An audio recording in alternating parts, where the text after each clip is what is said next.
Hola, muy buenas tardes a todos y a todas. Muchas gracias por conectarse a esta presentación, a esta nueva presentación del libro, jueves de presentación del libro, como siempre. Como les decía ayer y hoy era jornada del Cono Sur de Chile en específico y estamos muy contentos de que muchas más historiadoras se sumen desde otras latitudes. Bienvenidas a las tres. Muchísimas gracias por estar aquí, por aceptar a esta presentación del libro. Esta vez tenemos una sorpresa, es de que tenemos un libro, una novela. ¿Estoy bien, Nicole? Y, nuestra autora el día de hoy nos presenta el texto Kikombo, Episodios Coloniales, Los Claroscuros del Desierto. Esta novela la ha escrito Nicole Pardo Bilú, que es el seudónimo. Ya ustedes ayer la conocieron, a nuestra invitada de hoy. Pasaré a hacer una breve presentación de las dos presentadoras y posteriormente ellas nos hablarán de este interesante libro. Tenemos a María Eugenia Albornoz Vázquez, que es doctora en estudios americanos en Historia y Civilizaciones por la Escuela de Altos Estudios en Ciencias Sociales de París. Es maestra en estudios de género y cultura en la Universidad de Chile. Es estudiante de doctorado en Historia en la Universidad Nacional de Córdoba, en Argentina. También se desempeña como profesora de la Cátedra de América Colonial en la licenciatura en Historia y Pedagogía, Pedagogía en Historia, en la Universidad Alberto Hurtado. Sus líneas de investigación son la historia de los conflictos, de los sentimientos, de la palabra y de la justicia en Chile y en Hispanoamérica entre 1670 y 1870. Tenemos a Paulina, ella es periodista, es maestra y doctora en literatura latinoamericana y tiene un diploma en museografía. Su trayectoria profesional va en dos líneas de acción. La primera en las comunicaciones y la investigación. La otra va en la investigación, el arte y el patrimonio. Se desempeña como investigadora y docente desde una mirada crítica en el campo de los estudios culturales, el arte, el patrimonio, que es como los ejes principales en los cuales se desempeña, y también desde los feminismos y la decolonialidad. Tiene una importante producción en el área de investigación referente a la presencia de las personas afrodescendientes en la literatura chilena. Hoy nuestra invitada, Nicole, nos va a mostrar este texto donde reconstruye una historias de vida de Mariana Iriarte y de Santos Monardes, dos mulatas esclavizadas que fueron, o más bien que vivieron entre el siglo XVIII, finales del XVIII y principios del XIX. Y bueno, ahí nos va a contar un poco su historia sobre este libro, sobre su vida, digamos, su recorrido y demás cuestiones que vivieron, que tuvieron durante su vida de esclavizadas en Chile en el siglo XIX. Así que, pues nada, una cordial bienvenida a nuestras invitadas y muchísimas gracias por estar aquí. Voy a abrir sus micrófonos. Muchísimas gracias por estar aquí en la red. Ay, no logro quitarle el mute a Nicole. No sé por qué. Aquí sí. Gracias, Andrea. Muchísimas gracias. Y vamos a empezar con María Eugenia. Y nada, les doy la palabra. Muchas gracias, Andrea Guerrero Mosquera. Un gusto conocerte directamente y también agradezco en tu nombre a la Red Iberoamericana de Historiadoras por la iniciativa de dar un espacio de visibilización al quehacer de nosotras como historiadoras y como investigadoras de las humanidades y de las ciencias sociales. También es un gusto estar con Nicole, la autora de nuestra novela, y con Paulina, una investigadora con la cual nos hemos cruzado en más de alguna ocasión en el pasado y que es un gusto hacer intercambios disciplinares y puntos de vista diferentes pero complementarios. Yo quisiera hacer una pequeña corrección. No soy doctora por la Escuela de Altos Estudios en Ciencias Sociales de París, sino que tengo un DEBA. Es una acotación que siempre tengo que hacer, pero eso no niega ni quita todo el interés como historiadora que tengo en los temas que desarrolla Nicole. Yo estoy aquí invitada como con tres roles juntos, y el primero de todos es que formo parte de la sociedad que creó Acto Editores, una editorial chilena especializada en investigaciones y en libros de historia. Nacimos como editorial en 2014. Las otras socias son María José Correa Gómez y Aude Argus, y nuestra editorial, actoeditores.com, tiene 4 colecciones dedicadas a los resultados de investigaciones en historia. Una se llama Ensayo, otra se llama Dossier para acoger obras colectivas, otra colección se llama Fuentes para poner en valor documentación transcrita por historiadoras o historiadores y así ofrecerla al público lector, y la cuarta colección se llama Traspasos, donde publicamos traducciones hacia el español de libros de historia.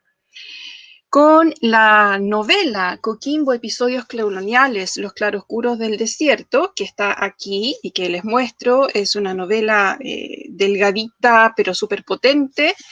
Estamos iniciando la 5ª colección como editorial, que se llama Ficciones históricas. Y esta es una colección para nosotros muy osada, que busca dar una oportunidad a cualquier forma de ficción relacionada con la investigación en historia, apoyada en documentación histórica, para divulgar lo que nosotras podamos saber, aprender, intuir muchas veces también sobre la vida de las sociedades del pasado. Se llama Ficciones y no se llama novela porque esta colección, que, y vuelvo a decir, es una audacia de Acto Editores, está proponiendo un espacio para novelas, pero también para cuentos, para romances, en una de esas también escenografías de teatro, dramaturgia, poesía, cualquier forma de ficción vinculada a los documentos, los registros, las fuentes sobre el pasado.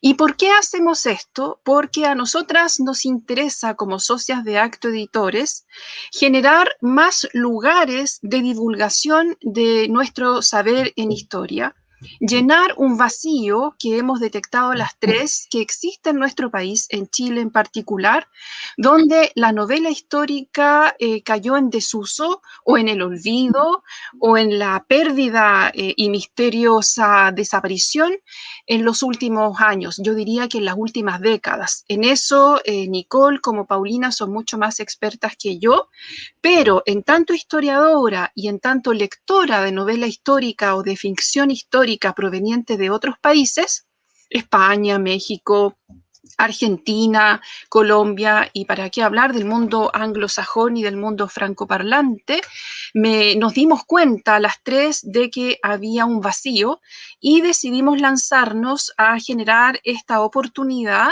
para provocar a los autores y especialmente a las y los historiadores a que se atrevan a ensayar otra forma de ejercitar la escritura. Es cierto que hay técnicas de investigación y de narración en el quehacer de la disciplina histórica que podrían asemejarse a una novela, por ejemplo, las investigaciones en microhistoria. Pero son riquísimas, a mí me encantan, pero tenemos que asumir que los lectores que no están familiarizados con la historia arrancan un poco de ella, de la microhistoria, especialmente los lectores chilenos que no están familiarizados tanto como los otros lectores del habla española, por las notas al pie de página, por a veces un exceso de descripción, por a veces lenguajes demasiado técnicos que espantan a los lectores de a pie, como se dice, o comunes y corrientes.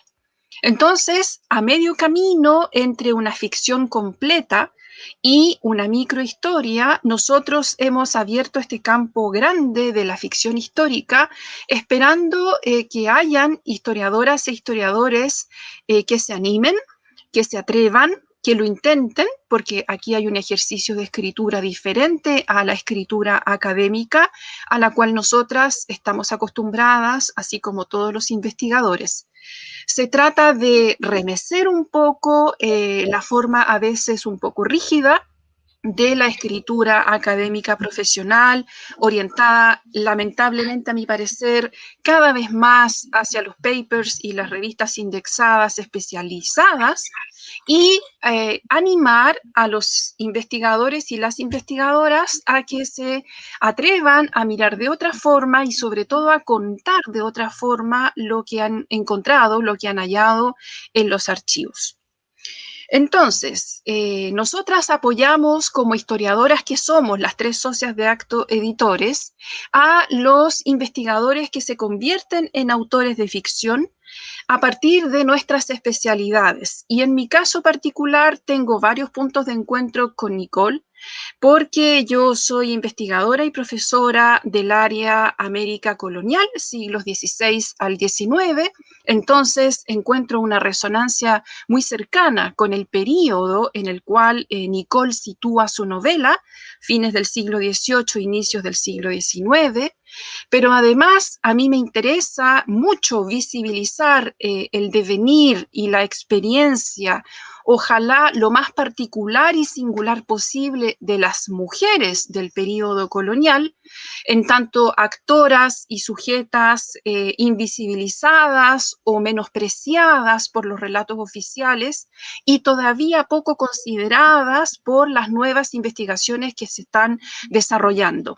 Menos mal, desde hace unos 10, 15 años hay un interés cada vez más creciente por investigadoras e investigadores, no solo de la historia, sino también de la antropología, la sociología, la etnohistoria, por recuperar, por reconstruir, por dar una visibilidad y voz a las mujeres y los varones de los tiempos idos, tratando de nutrir de otra forma lo que sabemos sobre nuestro pasado y también, como me gusta mucho decir a mí, construir genealogías de antepasadas y antepasados que vivieron en estos espacios, en el caso concreto de esta novela, la cuarta región de Coquimbo, mirando la división geopolítica de Chile, pero también pensando en provincias y regiones de diferentes lugares de nuestra América hispano-católica o del período colonial.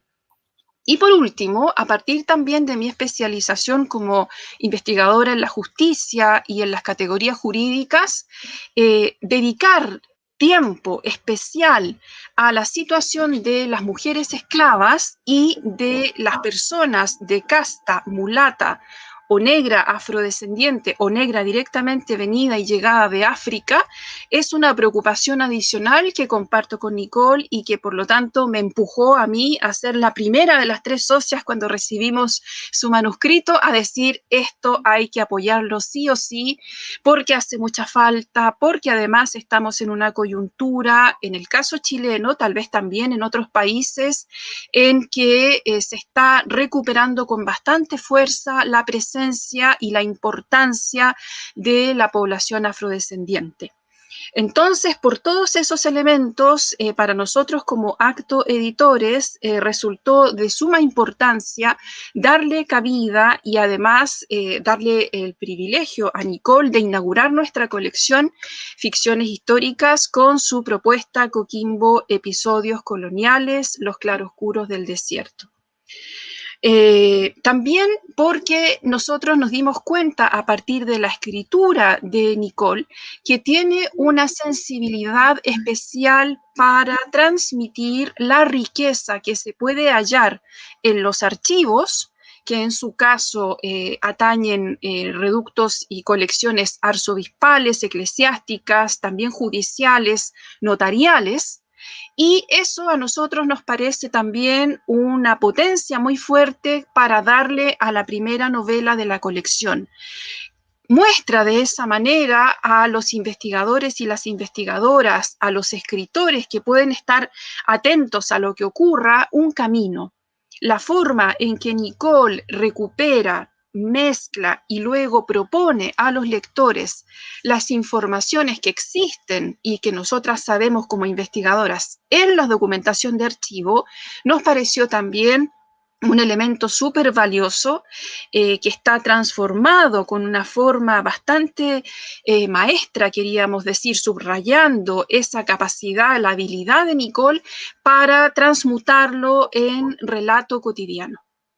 Entonces, a nosotros nos pareció muy satisfactoria la propuesta de Nicole porque pone en la palestra un interés antiguo que existe en la sociedad chilena por la novela histórica, por los relatos que tienen que ver con lo que efectivamente ocurrió en el pasado y que durante varias décadas fueron enfocadas desde el punto de vista más bien anecdótico, como para entretener a partir de curiosidades que ocurrían, casi desde lo exótico, lo estrambótico, también de lo folclórico, según una mirada un poco tutelar, superior, que tenía una disposición a enfocar o encapsular en modelos prototípicos de la masa popular, por ejemplo, o de las mujeres que son buenas para pelear y discutir, por ejemplo.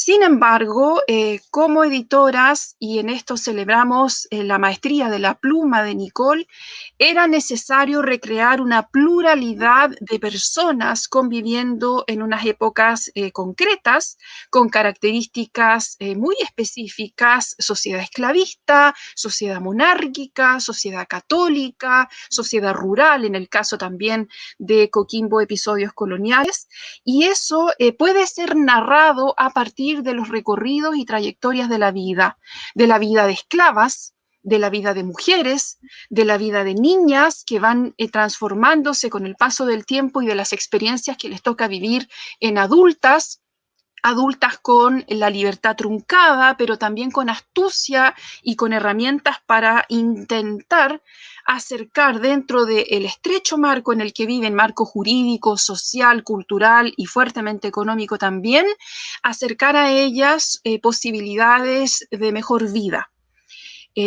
Podemos hablar de una calidad de vida, podemos hablar de una oportunidad de vida, podemos hablar de desarrollo vital, podemos hablar de acceso a experiencias sensibles y emocionales positivas, como el constituir pareja, como el acceder a una maternidad deseada y no obligada o violentada, como generar lazos de amistad, etcétera. Y eso implica desarrollar competencias múltiples como investigadora, como historiadora, como autora de ficción y también como observadora de la sociedad. Y en ese sentido, estamos súper de acuerdo las tres socias de Acto Editores en que potenciar la colección Ficciones Históricas y comenzarla con episodios coloniales, Coquimbo, episodios coloniales, es un empuje también a esta manera femenina, quizá feminista, no lo sé, allí la autora lo dirá, de enriquecer el devenir de las sociedades, alejándonos de los padres de la patria, de los personajes importantes o definidores del destino de una nación, no, bastante más lejos de eso. Y en ese sentido, aplaudimos también la elección por la provincia, que no es Santiago, tan ubicada al centro de muchos relatos, que tampoco es Valparaíso, puerto principal del tráfico, pero que es Coquimbo, al norte de la capital de Santiago, a las puertas del desierto, mirando al mar, tan visitado por corsarios y por piratas, pero también anclado en el campo. Entonces, por ese cruce de diferentes vectores, nosotros consideramos que esta novela es súper interesante, puede atraer al lector adulto, pero también al lector joven, lector adolescente. Consideramos que puede interesar a investigadores, también a militantes del mundo afrodescendiente, a mujeres interesadas por el pasado de las mujeres de antes, en fin. Y no me queda más que felicitar a Nicole por atreverse a escribir, porque cuántas veces las y los investigadores conversamos sobre las historias que leemos en los documentos y en los archivos, pero de ahí a escribir, uy, es otra cosa, es un salto importante, a veces incluso es un abismo, pero Nicole se atrevió, entonces la felicitamos y también la agradecemos, porque sabemos que existen un montón de acuerdo, un montón de editoriales posibles y ella confió en Acto, así que nada, muchas gracias Nicole y después para la conversación las preguntas que tengo. Muchísimas gracias, María Eugenia. Yo creo que nos has dado un panorama de cómo nació, y yo creo que eso es muy importante, como conocer ese origen de cómo se originó este libro, y muy pocas veces tenemos aquí la oportunidad en la red de conocer como toda esa historia detrás del libro, y muchísimas gracias. Bueno, Paulina, te escuchamos. Hola, hola, hola a todas y a todos quienes están ahí en la conexión de YouTube. Yo feliz, la verdad que cuando recibí la invitación de Nicole a presentar su libro, me puse muy feliz porque en realidad como que de alguna forma sabía con aquello con lo que me iba a encontrar y me remontó y pude volver a ciertos procesos que nos unen desde hace tantos años. Así es que dije sí al tiro. Y acá estamos, pues no sé cómo llegó este momento tan rápido, pero bueno, precisamente, mira, lo que me gustaría a mí conversar con ustedes en realidad no tiene que ver con un análisis, la verdad que escapa mucho a ello, sino que más bien generar alguna zona de contacto, una zona de encuentro y quizás una hoja de ruta para quienes están escuchando y se animen a leer esta novela. Bueno, lo primero que me asalta, digamos, es precisamente este regreso hacia unos procesos previos en que yo también estuve ahí incursionando en el ámbito literario y que me encanta porque son puntos de encuentro que nos unen y que tienen su continuidad, que es impresionante que algo que no sé, pues que iniciamos las primeras conversaciones con Nicole año 2004, o sea, ha pasado mucho tiempo, perviven estas continuidades y se anidan de alguna forma en este trabajo literario que me parece de gran valor y que te felicito por tu pluma sobre todo y por la audacia, como dice María Eugenia, de atreverte a atravesar un poco los límites, ¿no? Los lindes de los campos disciplinarios, que siento que es lo más importante. Otra cosa que me asalta la duda, aquí no hay nada definitivo, solo quiero compartir algunos ejes reflexivos que nacen, digamos, de esta experiencia de hojear este libro, de leerlo, y que tienen que ver con precisamente los haceres. En este caso, el hacer es algo que ando muy, muy pegada, digamos, con esto desde hace un tiempo, con el tema de los documentos. ¿Qué es un documento? ¿A qué llamamos un documento? Y de alguna manera su raíz etimológica, ¿no?, nos indica que es mostrar, ¿no? Hacer ver. ¿Cómo nos relacionamos con el documento? Es también una forma de hacer historia. ¿Cómo nos relacionamos con la historia? O sea, mientras iba leyendo este libro, se iba recuperando, iba resituando antiguas reflexiones y que tienen que ver con cosas un poco así vetustas, pero que tienen amplia vigencia, que es cómo construimos y cómo hacemos historia, y que tiene que ver con esa relación con esos documentos. Eso es multidimensional, o sea, hay muchas formas de acercarnos a los documentos o a la documentación. Tiene distintas dimensiones, pero me gustaría reposar un poco la mirada en, primero, en esta disyuntiva, en esta relación entre la escritura de ficción y la escritura de no ficción, que trabaja directamente con documentos y que me parece súper interesante, y también la dimensión del cuestionamiento, es decir, cómo a través de este ejercicio que nos invita, digamos, a vivir entre la ficción y la no ficción, cómo a través de esa práctica interpelamos los grandes relatos, que a mí me parece que es ahí donde está el pulso político, no solamente de este libro, sino que también de la práctica de la historia. Estar en esos lindes, digamos, en esas fronteras, me parece que nos inserta, digamos, dentro de una mirada muy contemporánea con relación a la práctica de la historia, y eso me gusta mucho. Y cómo desde ahí, obviamente, nacen nuevas preguntas para la historia. A eso voy, es como bien un poco, la pregunta que me nace es precisamente cuáles son esas preguntas para la práctica de la historia. Y yo creo que a través de este libro se pueden vislumbrar.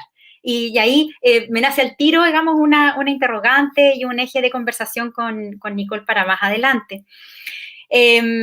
Lo segundo es que al hojear, digamos, este texto, me van apareciendo estos personajes, estas personajes que son mujeres, que en la historia de la literatura siempre han estado un poco al margen, siempre han estado, digamos, presas de ciertas estereotipias, presas de una construcción de una identidad que pervive hasta el día de hoy.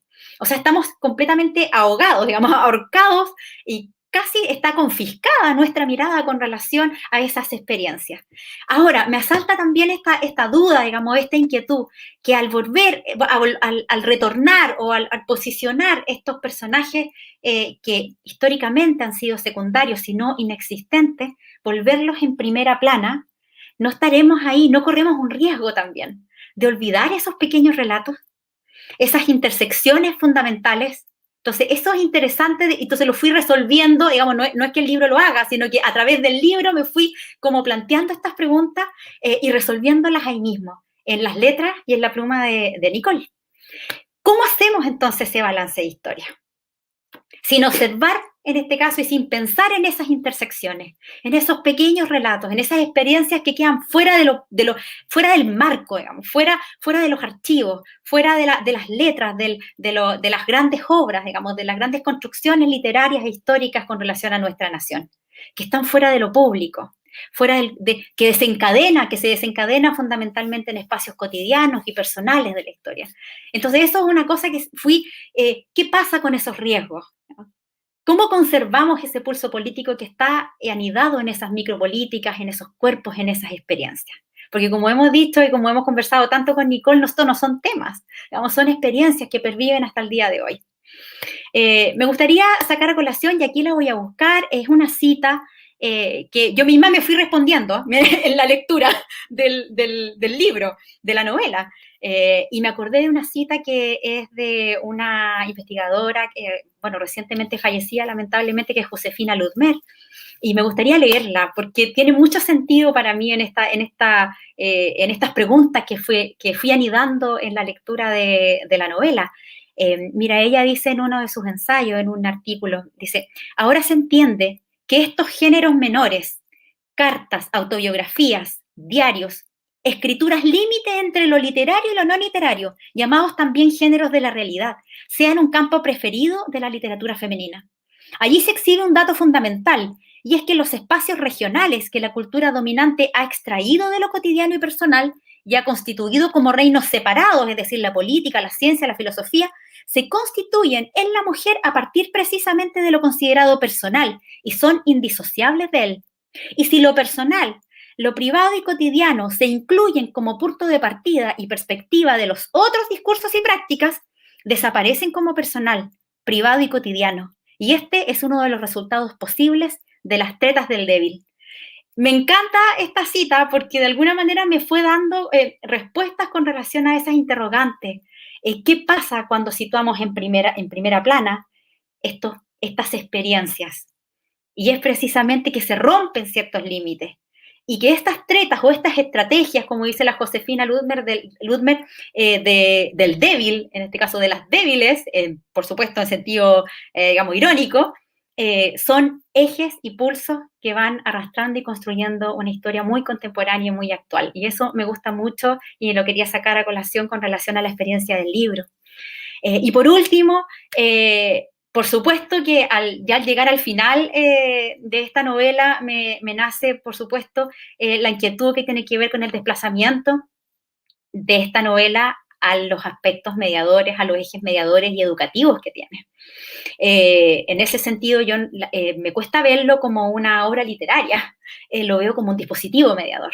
Y en ese sentido, él está cargando, digamos, con experiencias que deben obligatoriamente ser desplazadas a una comunidad mucho más diversa que la que hay en el ámbito académico, en el ámbito literario estricto, etcétera, el ámbito histórico. Aquí hay una obligación, una responsabilidad de ver y canalizar y mediar este dispositivo en generaciones jóvenes, en comunidades diversas. Entonces, me nace esta pregunta, ¿cómo lo hacemos? ¿Lo desplazamos al ámbito de las artes escénicas, quizás, al ámbito de la gestión patrimonial?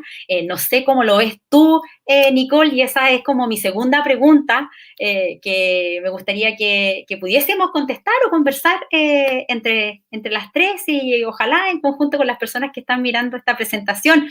Yo quise ser breve, yo sé que ahora Nicole va a poder conversar un poquito más sobre el proceso de escritura, sus procesos escriturales con relación al libro y no me queda más que agradecer la posibilidad de encontrarme también ahí en este texto, en este dispositivo mediador.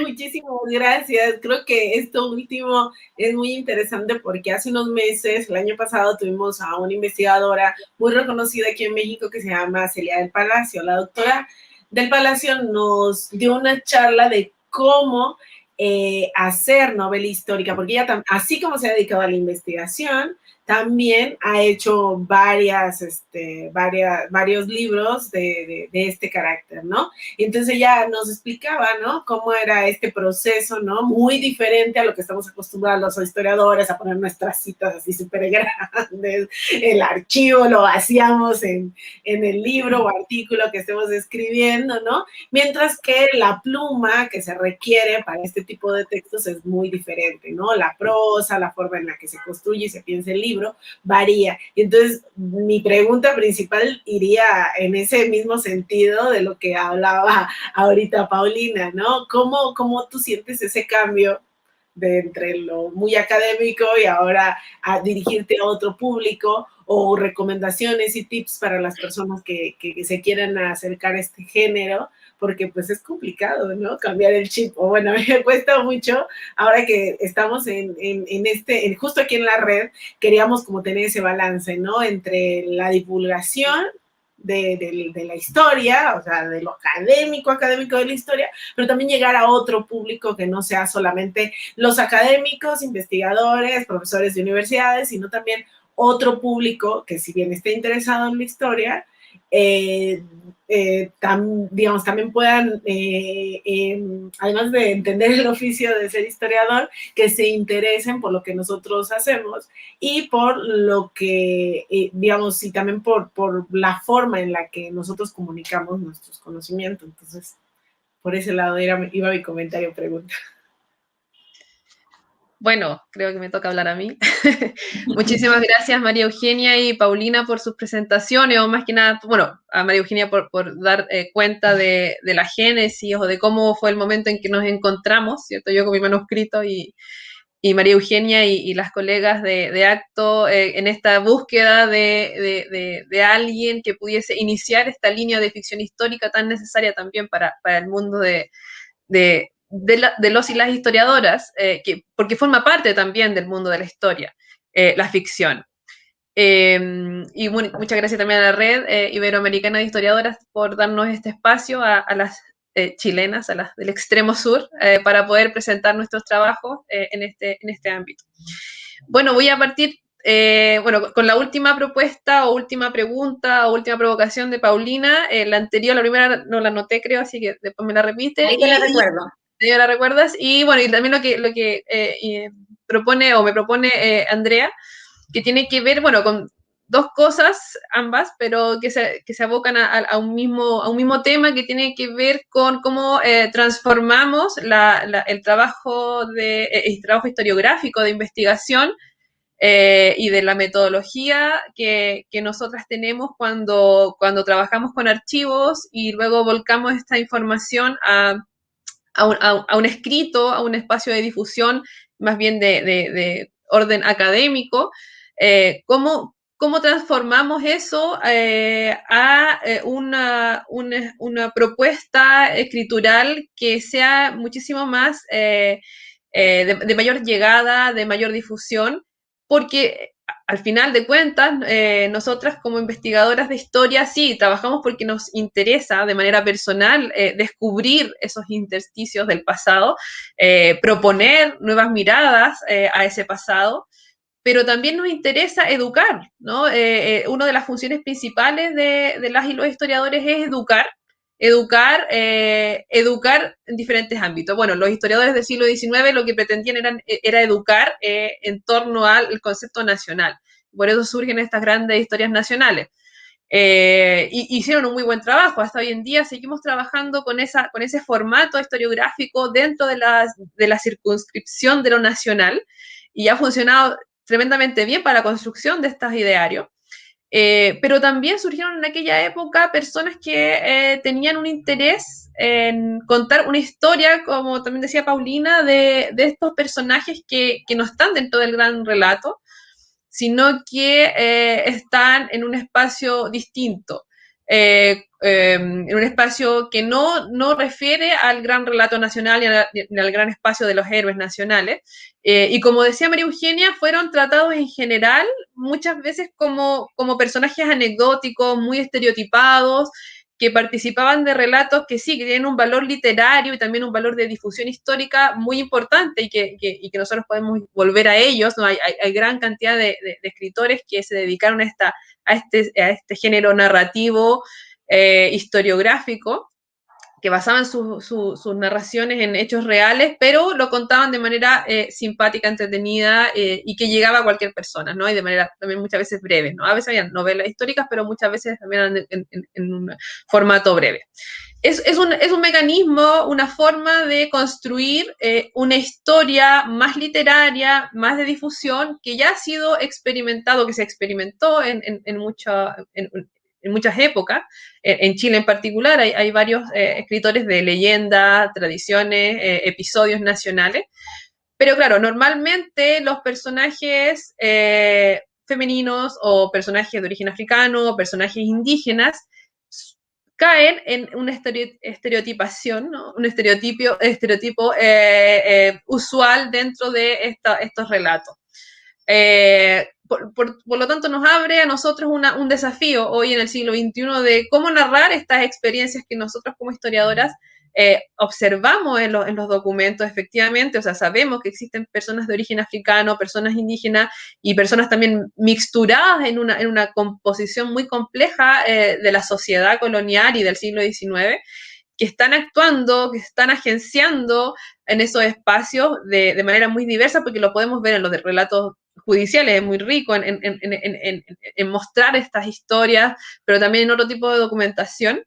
Entonces, trabajar en tomar es como de alguna manera un ejercicio que fui generando, es en tomar esta experiencia de contar las historias que no cuenta la gran historia nacional, que ya se estaba haciendo y se hizo en el siglo XIX y a principios del siglo XX, pero con una mirada renovada, y que también esa mirada renovada y ese formato renovado lo da las nuevas perspectivas que nosotros tenemos hoy en día para la investigación historiográfica propiamente tal. O sea, que estemos nosotras trabajando dentro del campo de los estudios afrodescendientes, tiene que ver también con un cambio de mirada, con un cambio de observación.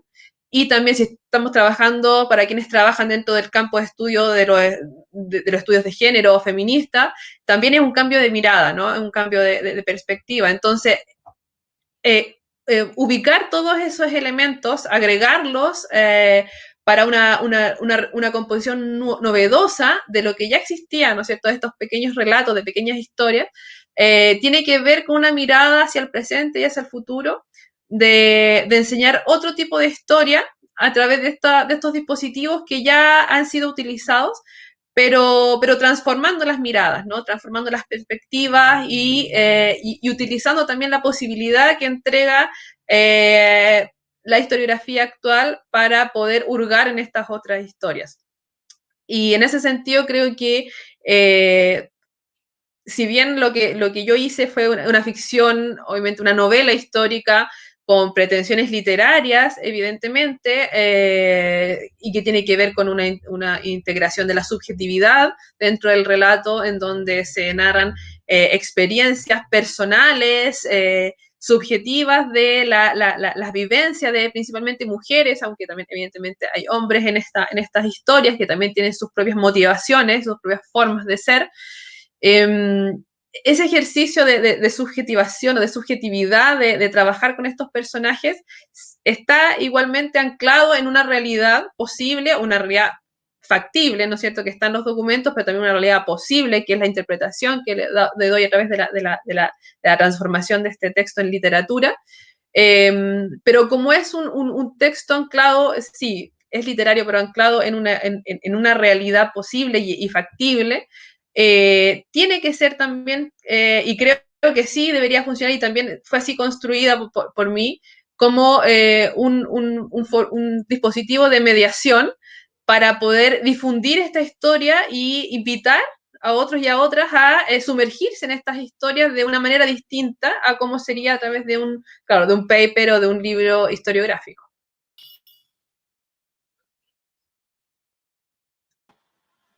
No sé si respondí la pregunta. O las preguntas.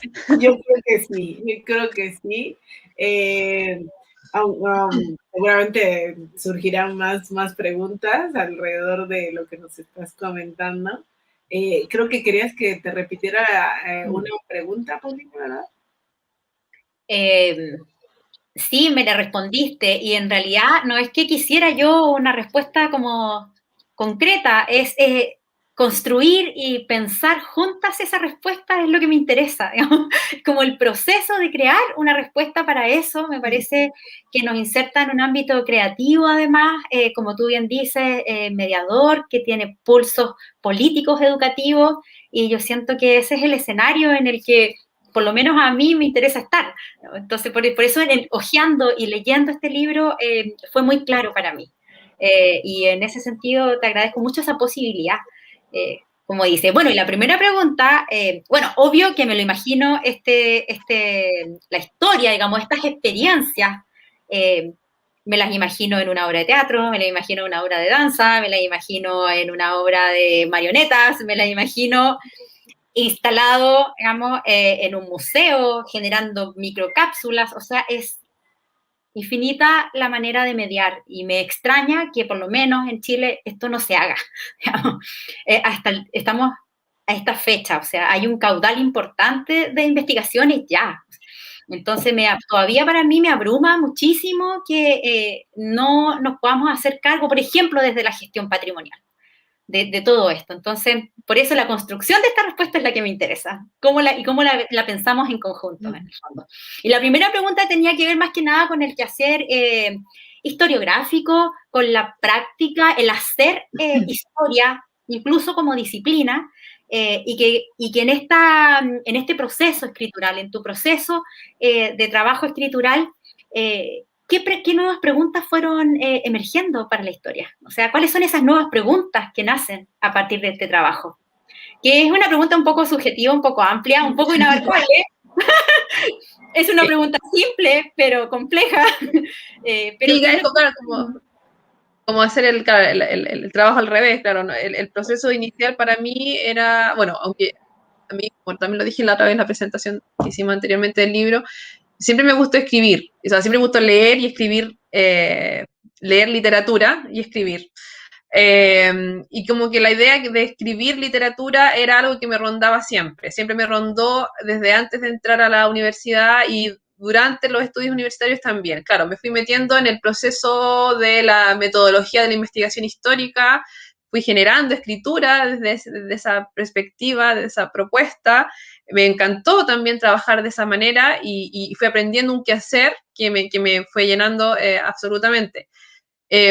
Pero de la mano de ese quehacer y de la mano de todas las sorpresas que fui teniendo en historia, fui también hurgando en este espacio de este tipo particular, de esta historia en particular, ¿no? De la presencia afrodescendiente en Chile, en América en general, pero en Chile en particular, y en la región de Coquimbo en mayor particularidad. Y tuve la oportunidad de conocer una serie de documentos tremendamente ricos, que sí, que tenían relación obviamente con documentación que revisan otras y otros historiadores en otros espacios a propósito también de la presencia afrodescendiente, pero también de otros grupos subalternos que aparecen en estas documentaciones. Bueno, María Eugenia las conoce muy bien, por ejemplo, uno de los más ricos son los judiciales, que efectivamente nos dan una información inmensa de lo que está sucediendo en una época en particular y una cantidad enorme de posibilidades de análisis de esas documentaciones.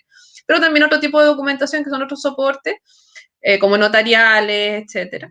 Y eso en su conjunto van armando una historia que a mí me pareció impresionante porque en realidad no la había leído en ninguna historia nacional, oficial, jamás enseñada en la escuela y todos los historiadores que hemos trabajado en estos temas decimos lo mismo, ¿no? Nunca nadie me enseñó estas cosas en el colegio. Entonces, cuando comencé a descubrir esta historia y pensar el hecho de que todas esas historias, todas esas personas efectivamente habían vivido hace 200 años acá, habían pisado este suelo que yo piso, es decir, eran personas que habían tenido una experiencia tan diferente a la mía, pero al mismo tiempo en donde yo podía descubrir su humanidad y la posibilidad de conocer y de poder llegar a sentir tal vez lo que ellos sintieron o ellas sintieron. Creo que esa es la pregunta que uno se hace cuando revisa esta documentación, es hasta qué punto puedo yo observar o cómo puedo yo observar a estas personas no tan solo como sujetos históricos, que es lo que nos dice la metodología de la historia, sino que observarlos realmente como personas, como seres humanos, tal como yo lo soy. Entonces, eso es como la operación que fui haciendo y en tanto fueron personas que vivieron en un periodo específico y vivieron cosas a veces terribles. Bueno, hay que mostrar esta vivencia de estas personas también a las personas de hoy, porque tienen que saber que esto existió, que existieron esclavos y esclavas y que existieron también esclavistas, personas que compraban a otras, personas que violaban a sus esclavas para que tuvieran hijos. Y eso ocurrió hace 200 o 180 años atrás y estaba ocurriendo ahí en La Serena, en Barraza, en Sotaquí, en Coquimbo, en el Valle del Elqui, no sé, lugares que parecen tan usuales, tan comunes para nosotros y que nadie en realidad conoce esa historia que estaba aconteciendo ahí, ¿no? Entonces tenemos que hablar de esos seres humanos que vivieron ahí y que fueron tratados de esa manera y que experimentaron esas cosas. Entonces, claro, fue la operación de transformar a estos sujetos históricos en personas, en humanos, y hacer, claro, esta lectura literaria. Pero claro, volver a utilizar esta lectura literaria, este texto literario para nuevamente hacer historia, yo creo que, bueno, está en la génesis también de la construcción de este texto, y además el texto, tanto escritura literaria como el contenido que tiene de interpretación humana acerca de estas personas y de sus experiencias, también puede ser leído efectivamente como un momento en la historia, ¿no es cierto?, de cómo hemos llegado a finalmente solidarizar y a entender esta historia trágica de la esclavitud y nosotros en el siglo XXI podemos llegar a intentar traspasar esa brecha temporal y llegar a ellos y a ellas. Entonces eso también es una operación histórica, ¿no? Es como, se abre como una ventana para poder ver ese espacio histórico, pero también leído desde el presente. Entonces, el mismo hecho de observar la novela ya es una operación histórica. ¿Por qué? Porque es un objeto histórico que está siendo generado en un presente, pero con una operación temporal, ¿no es cierto? Pero que tiene que ver con nuestras preguntas actuales, ¿no es cierto? Nuestras preguntas históricas del presente, que van a ser significativas para el hoy y que después también van a ser significativas para también comprender cómo hoy en día estamos comprendiendo esos otros pasados, ¿no? No sé si me expliqué, pero creo que el texto en sí puede encerrar en ese sentido hartas historicidades, diversas historicidades, y más que nada también una diversidad de percepciones de la humanidad, ¿no? Y qué es lo que es ser mujer, qué es lo que es ser persona, hasta qué punto era una persona, existía una persona o era una persona considerada en este espacio distinto al nuestro. Y en realidad, por más que digamos somos libres, hasta qué punto efectivamente, claro, podemos, no sé, incluso cuestionarnos, claro, nuestros propios espacios de libertad como mujeres, por ejemplo. Y eso también nos sirve como una operación de análisis presente, con una perspectiva histórica. Así es. Muchas gracias por esa respuesta. Creo que María nos había dejado las preguntas para el final, entonces en lo que damos paso a las preguntas y comentarios del público, entonces la escuchamos. Gracias. Mis preguntas tenían que ver, Nicole, con subrayar lo que me ha gustado mucho en la novela y que es la posibilidad y el juego que tú creas de diferentes personas.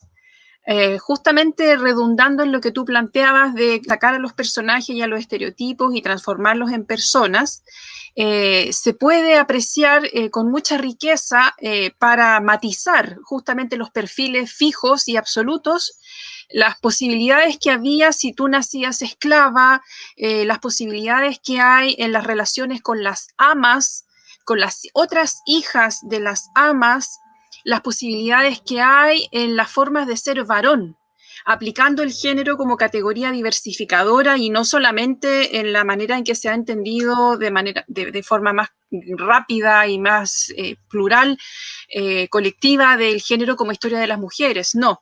Aquí aparece José, aparece Eusebio, aparece Bartolo, aparece Nicolás, y tú les das carne también. Son hombres que se relacionan de acuerdo a sus posibilidades, al escenario que les toca vivir, a las habilidades que alcanzan a desarrollar, si saben manejarse bien en los oficios que tienen, con la riqueza, pero también con sus tristezas. Bartolo que se enamora y lo separan de la niña, el español que llega con el corazón trizado, o sea, que llega y también le trizan nuevamente el corazón. Entonces me gustaría si nos pudieras contar un poquito más acerca de esa riqueza y variedad de personas que tú cuentas y cómo le fuiste dando carne a ellos. La encuentro muy, muy potente. Sí, bueno, cuando me planteé la idea de poder escribir sobre, bueno, principalmente la historia de Santos Monardes y de Mariana Iriarte, que serían las protagonistas de la historia, quise huir del estereotipo de los hombres poderosos y autoritarios, claro, y de las mujeres sometidas absolutamente, ¿no? Sin tampoco pensar en que evidentemente no le podía dar una absoluta libertad en términos, o una absoluta agencia feminista a las mujeres en ese contexto, ¿no? Porque estamos hablando efectivamente de mujeres esclavizadas y que efectivamente sabemos que están sometidas a un sistema patriarcal en donde, por ejemplo, la violación no es un tema mayor, ¿no? Menos la violación a una esclava, ¿no? Entonces, por ejemplo, ese sentido es como un lugar común que existe efectivamente y que no puede ser transformado históricamente porque ahí caeríamos en un anacronismo. Pero tampoco quería generar estereotipos de personajes, ¿no? Y creo que cuando conocí la historia de Santos Monarde, bueno, conocí que ella había sido comprada a los 20 años por José del Río, que era un español que había llegado efectivamente soltero de España y que luego, 8 años después, ya es liberado y ya tiene 5 hijos. Dije, ¿y aquí cómo podría yo pensar que efectivamente ella tuvo, o sea, cómo ella tuvo hijos, ¿no? ¿Quién es el padre de estos hijos? ¿Cómo podría yo generar esta ficción pensando en las posibilidades reales de ese pasado? Y no quise poner a un hombre absolutamente... Ya hay un personaje, ¿no? Que es Eusebio, que es un hombre simplemente que busca un beneficio económico y no tiene ningún tipo de remordimiento frente a los maltratos y al abuso con su esclava. Pero uno no puede pensar que todos los hombres efectivamente procedían de esa manera, ¿no? Porque tampoco es lógico, ¿no?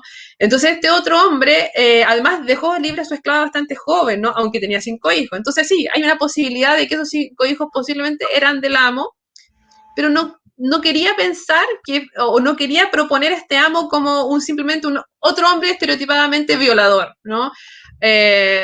Porque también es cerrarnos la posibilidad de que hubiesen existido afectos reales entre esclavas y amos, ¿no? Esta posibilidad de existir, de que hubiese habido amor efectivamente.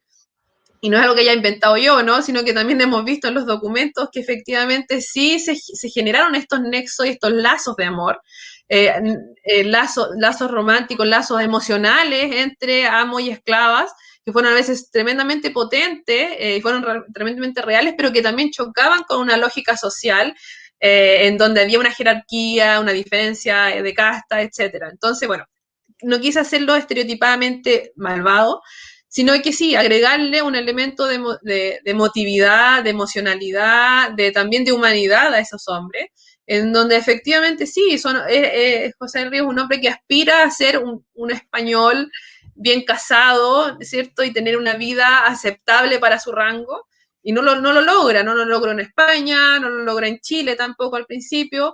Entonces es también la búsqueda por su propio estatus, ¿no? La búsqueda de él de hacer las cosas bien. Y en ese sentido, y en ese momento, y en ese entuerto se encuentra con esta esclava que en un principio sí pensó, voy a aprovechar de usarla como los amos suelen usar a sus esclavas, pero luego no lo quiere hacer porque quiere hacer las cosas bien de alguna manera. Entonces sí, yo creo que quise poner ese personaje de esa manera porque quería darle ese rasgo de humanidad a hombres también, y darle también un elemento de mayor complejidad a la psicología masculina que también es necesario. O sea, cuando nos sumergimos en la psicología femenina y realzamos también las complejidades de la psicología femenina para poder realzarlas como personajes protagónicos, también tenemos que hacer lo mismo con los hombres porque no pueden... No está bien, o no quería yo generar simplemente personajes planos y estereotipados para evidentemente generar o tratar de hacer un escenario un poco más real de las dinámicas sociales de aquella época. Súper, súper, gracias, porque eso, ahí está la riqueza, creo yo, la maestría de la pluma y la amplitud de tu experiencia con las historias que has leído, así que súper bien. Y la otra pregunta, que la hago más bien como historiadora, pero también como historiadora curiosa, es ¿por qué no hay ningún sacerdote en la historia? Dado que a nosotros, cuando nos hablan del tema de la esclavitud, aparece la Iglesia Católica como la única institucionalidad que las podía rescatar a partir de preocuparse por su alma, su salvación, defenderlos del abuso. Estoy hablando desde la cápsula fija con la que uno le meten el tema, entre comillas. Y la pregunta es, sí, hay una monja, que es la hermanastra, que se encarga de cuidar por las generaciones venideras al final, pero ¿y por qué no hay un cura? Pregunta curiosa nomás. No es que yo quiera mucho a los curas, pero me llamó la atención. Sí, ni siquiera pensé por un cura.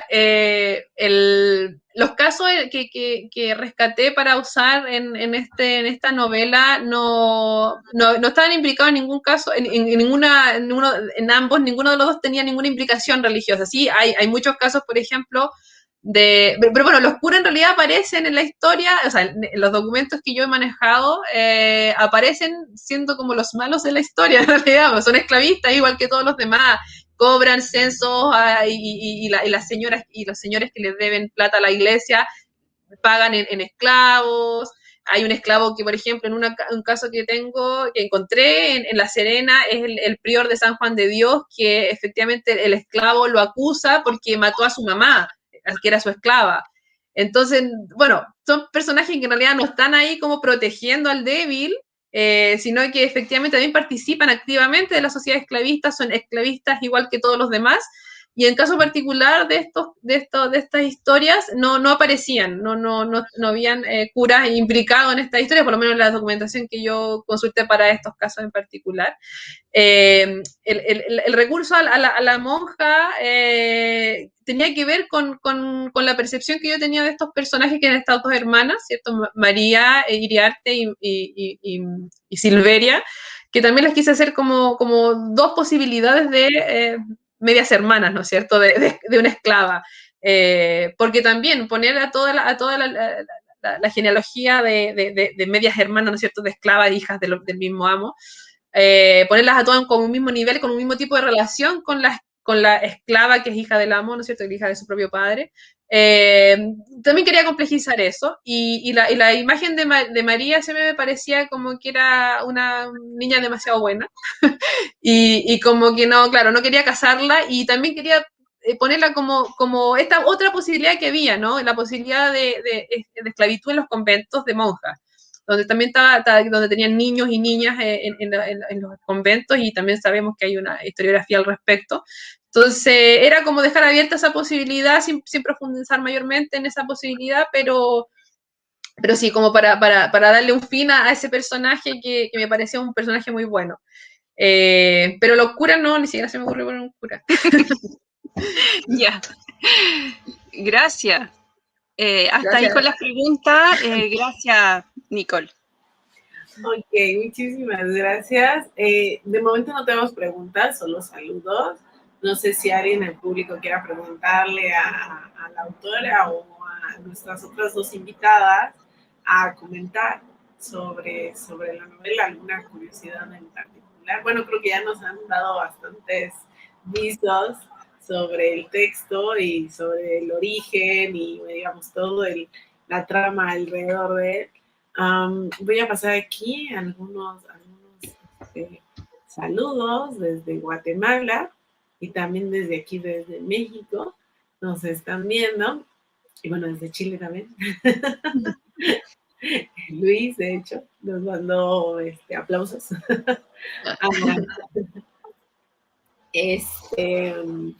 Yo, bueno, es que la verdad es que tengo muchas preguntas, pero pues no se vale que yo las haga todas.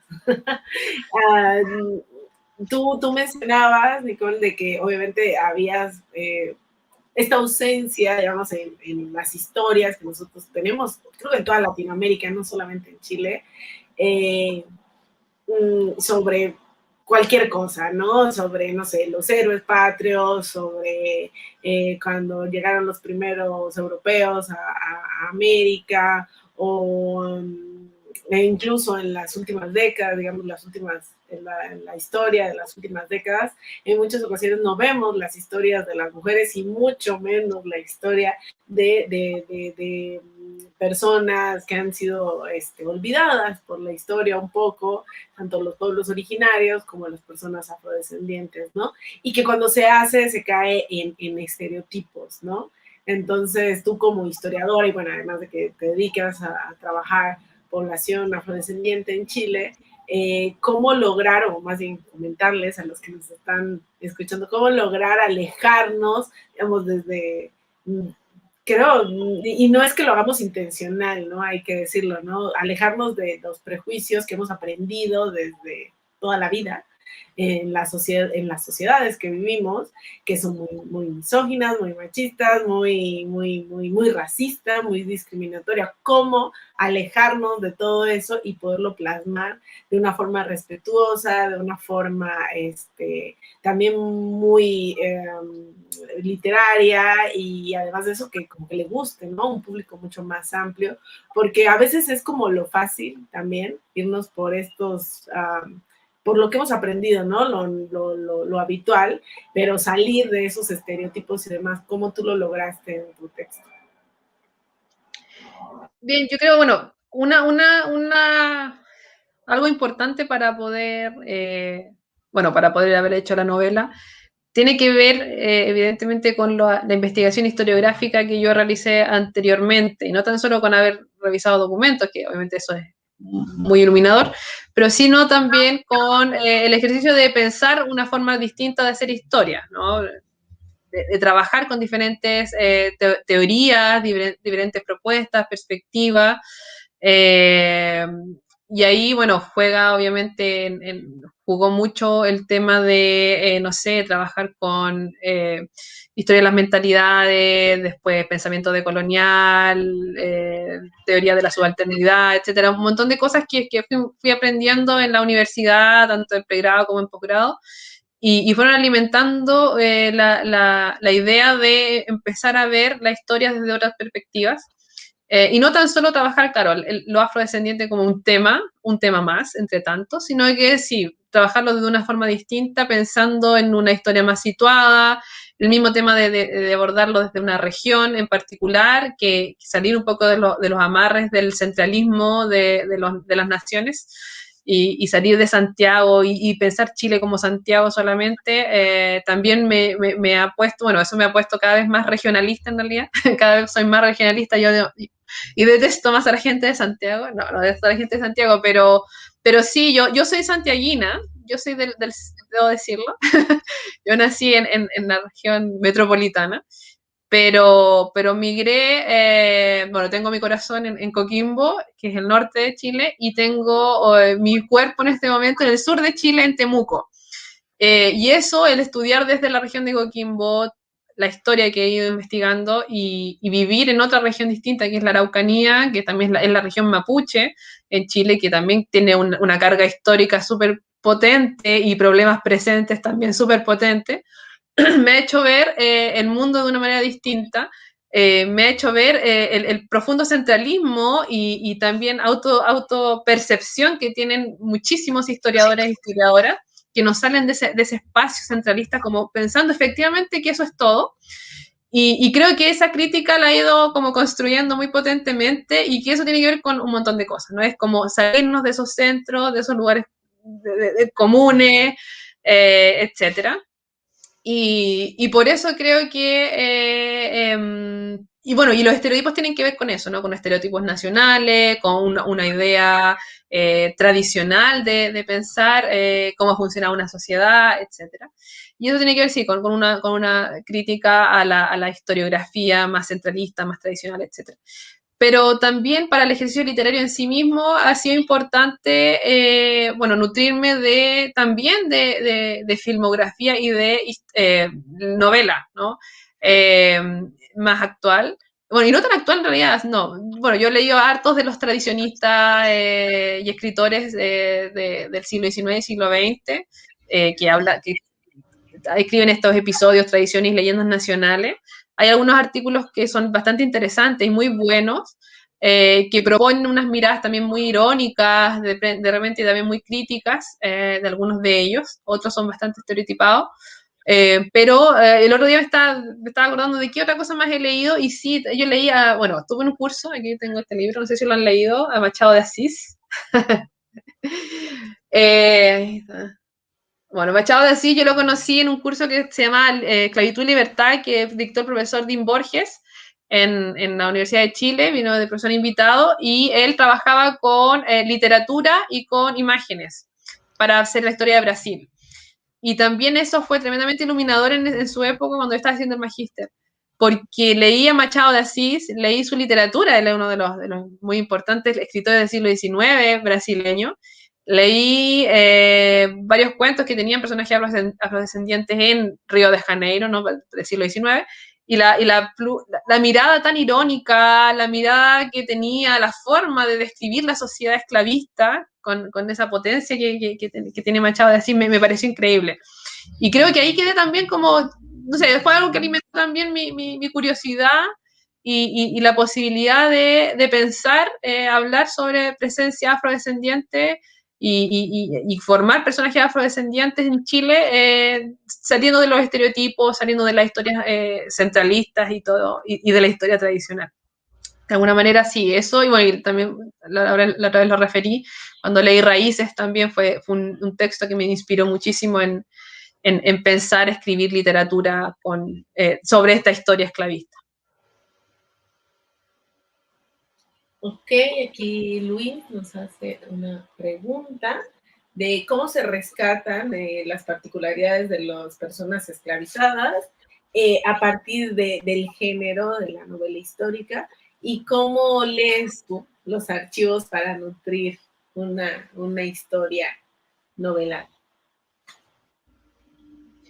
Bien, bueno, las particularidades de los personajes, bueno, tienen que ver con observar en qué situación uno los rescata, en qué tipo también de documentación uno los rescata, en qué momento histórico están, quiénes son los amos, quiénes son los otros personajes subalternos que uno puede descubrir en esas historias o en esos documentos, con quiénes dialogan, con quiénes tienen conflicto, y eso va generando como la posibilidad de situar a los personajes en un punto dado, en un momento dado, y generar también una personalidad a esos personajes, que va a permitir dialogar con el otro mundo, con el otro espacio y con los otros personajes que se va a ir formando dentro de la narrativa. Entonces sí, hay elementos que se sacan de ese contexto documental y que tienen que ver con las comparaciones que uno cuando haciendo una investigación histórica va descubriendo de pronto la misma persona en varios documentos. Entonces, claro, le puedes hacer una historia de vida, puedes saber cuándo, en el caso de los esclavizados, puedes saber si nació en alguna casa siendo esclavo, si fue vendido, cuántas veces, hay que dar, si vivía en el campo, en la ciudad, si habían encomendado en esa hacienda, si vivía en una hacienda, etcétera. Y eso uno puede puede ayudar a generar un perfil y una posibilidad de ser de estos personajes a partir del contexto documental en donde uno rescata el personaje para poder novelarlo. Y bueno, creo que para hacer esta historia definitivamente fue y es necesario, o sea, fue para mí necesario leer muchísimos archivos y también nutrirme de muchísima historiografía que se ha nutrido con muchísimos archivos. Entonces, creo que eso es esencial para poder generar una ficción, pero que de alguna manera tengo la esperanza de que se acerque efectivamente a una posible realidad, aunque nunca lo voy a saber. Y tiene que ver con sí, con leer los archivos y leerlos críticamente, leerlos a la luz de las nuevas teorías historiográficas, no una, sino muchas, escuchar a las y los historiadores que los análisis que hacen estos mismos documentos, eso, yo creo que conocer lo que hacen los pares es necesario. Bueno, por supuesto que leí muchísimo a María Eugenia y a Paulina, a ambas son dos de las historias, bueno, Paulina no es historiadora, pero sí ha trabajado con literatura histórica o literatura del pasado, y hace un trabajo de alguna manera historiográfico literario de reconstrucción muy importante. Por supuesto he leído su bibliografía, y de María Eugenia igual, que trabaja con textos judiciales y hace análisis muy profundos también de las dinámicas de aquellas épocas. Entonces, claro, leer no tan solo así, muchos documentos es importantísimo, pero también leer a nuestros pares historiadores también es muy importante para poder generar perfiles de personas que puedan ser finalmente llevados a la ficción. Y tú ahorita mencionabas, bueno, nos mostraste el libro y todo este curso que tomaste sobre imagen y literatura, ¿no? Para el caso brasileño. Bueno, es que el caso brasileño la verdad es que es otro mundo fascinante, ¿no? Creo que pocos países en Latinoamérica tenemos, otra vez el avión, tenemos esa ventaja, ¿no? De contar con una amplia herencia de estos viajeros que estuvieron allí y que documentaron algunas ciudades principales, Río de Janeiro, etc. Y bueno, y también un poco de literatura, y bueno, los archivos ni hablar, ¿no? También son fascinantes. Pero mi pregunta va en ese sentido de, digamos, todo este aprendizaje que tú adquiriste de la imagen a la hora de construir una novela. Esto me hizo pensar justo cuando mostraste este libro en una entrevista que le hicieron hace poco a Mbembe, y él decía, no, es que mira, yo me pongo a pensar y visualizo una imagen en mi cabeza. Y cuando ya he visualizado, digamos, todo ese cuadro, pinto un cuadro en mi cabeza, yo soy como un artista, pinto, pero en mi cabeza, y una vez ya he pensado todo eso, me siento a escribir. O sea, el señor se tarda meses en escribir, ¿no? O sea, a lo que voy es que es toda una construcción alrededor de, digamos, obviamente, de todo lo que él como filósofo, bueno, es que es un erudito muy completo él, ¿no? También, digamos, todo digamos, este pensamiento filosófico, etcétera, que él hace, y luego dice, bueno, voy a dibujarlo en mi cabeza y luego lo escribo. ¿Tú cómo empiezas? ¿También empiezas como con ese cuadro, esa big picture, ¿no? En tu cabeza y luego ya lo plasma, o te vas en los detalles? ¿Eres más de, voy a empezar por los pequeños detalles y luego ya tengo mi big picture porque ya se construyó y punto, o primero la visualizas? Bueno, me pasó con esta novela que de pronto decía, tengo que escribir más acerca de, claro, detalles, pero después decía, no, quiero contar luego la historia. Y creo que sí, o sea, sí, yo creo que primero hice, o sea, efectivamente, primero hice el esqueleto de la historia, o sea, primero situé los personajes, dije ya, ¿de quién voy a hablar? Y hice toda una maqueta de quiénes iba a hablar, por qué, o sea, por qué los ponía, cómo los relacionaba, los años en que se iban a encontrar, cómo se iban a encontrar, por qué se relacionaban.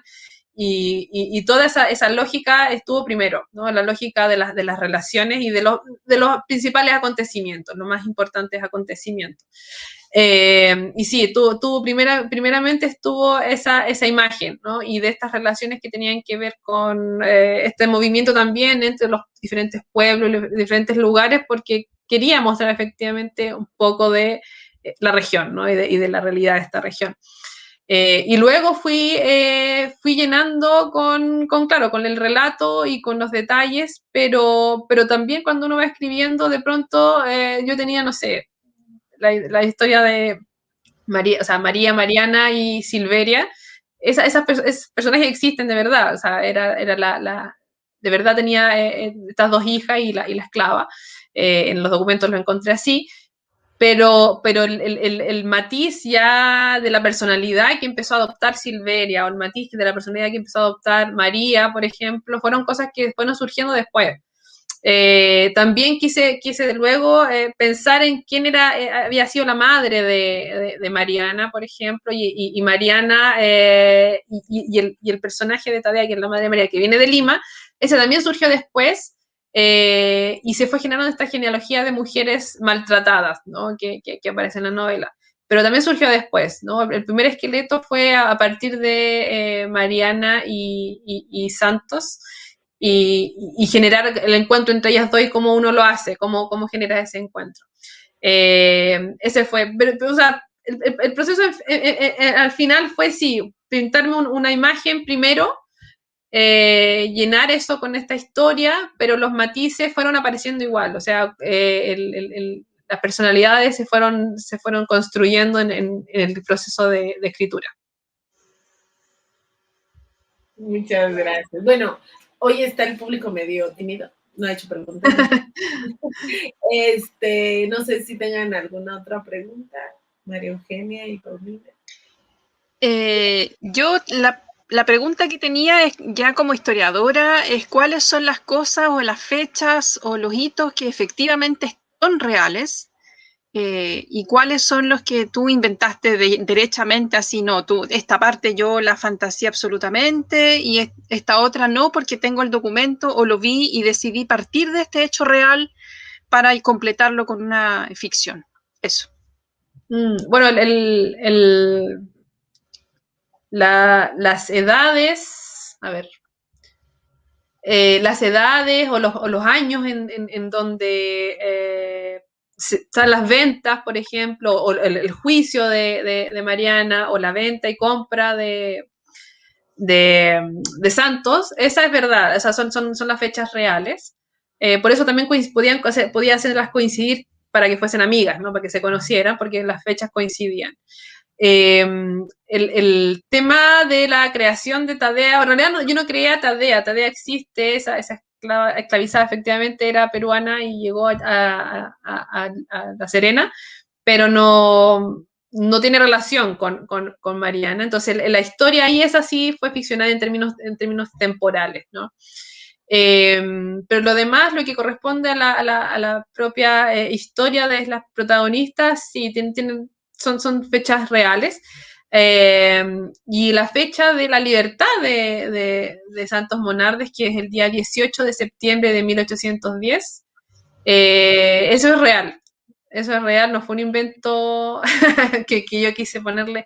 Bueno, para Andrea y quienes no son chilenos ni chilenas, el día 18 de septiembre de 1810 es la primera junta de gobierno y nosotros lo celebramos como el día de nuestra independencia, aunque en realidad no fue la independencia, pero pero nuestras fiestas patrias se celebran ese día, el 18 de septiembre. Y conmemora esa fecha. Entonces, claro, en la novela aparece esta fecha como la fecha de la libertad de Santos Monarde, y eso no fue invento mío. Y yo creo que por eso también me interesó escribir la historia de Santos, porque tenía de alguna manera una significación especial para mí como chilena. Y pareciera ser que, claro, que fue una creación literaria para poder hacer coincidir esta libertad con la libertad de Chile, entre comillas, pero en realidad fue casual, o sea, fue sí, eso es real. Fue una fuerza del más allá que te hizo encontrar ese documento. Claro. Sí. Esas suertes que luego uno tiene en los archivos, porque aunque ustedes no lo crean, los que nos están escuchando, uno puede pasar meses sin encontrar nada relevante y de pronto, ¡boom!, aparece algo súper interesante. Así que es una suerte a veces encontrarse con estos expedientes. Yo estoy muy contenta, la verdad, que nos hayan comentado. Como les había dicho, en la primera novela histórica que se presenta aquí, tuvimos una conferencia de la doctora Celia del Palacio, pero hasta ahora nadie se había atrevido a traernos un libro de esta naturaleza, y la verdad es para nosotros muy grato, como ampliar un poco el horizonte de la red en cuanto a la geografía y también a las temáticas que estamos presentando acá, ¿no? La idea es que este sea un lugar muy plural, muy variado, pero también muy, pues estamos abiertas a todas las propuestas que nos lleguen, y este tipo de propuestas también nos alegra mucho. Bienvenidas aquí cuando gusten presentar sus textos, o incluso a algún otro tipo de evento, no solamente presentaciones de libro. Así que las puertas quedan abiertas de la red, y qué bueno que se hayan animado a compartir esta hora y media aquí con nosotros. Muchas gracias. Andrea. Bueno, gracias por la oportunidad también de comentar el libro, y también por esta oportunidad editorial que me brindó Acto Editores, y por los comentarios de Paulina y María Eugenia y las preguntas también, para así poder explayarme un poquito más en este trabajo. Así que espero que también de quienes nos hayan visto y nos vean después, también sea un aporte, y que sí, yo creo que tiene que ser un proyecto que no quede ahí, sino que tiene que seguir, no necesariamente conmigo. Yo quiero seguir haciendo literatura, pero también que otras se animen a hacerlo. Bueno, muchísimas gracias, nos despedimos. Ay, perdón. Ay, sí, quería decir algo. Ay, perdón, lo siento. Estaba esperando el momento y no llegó nunca.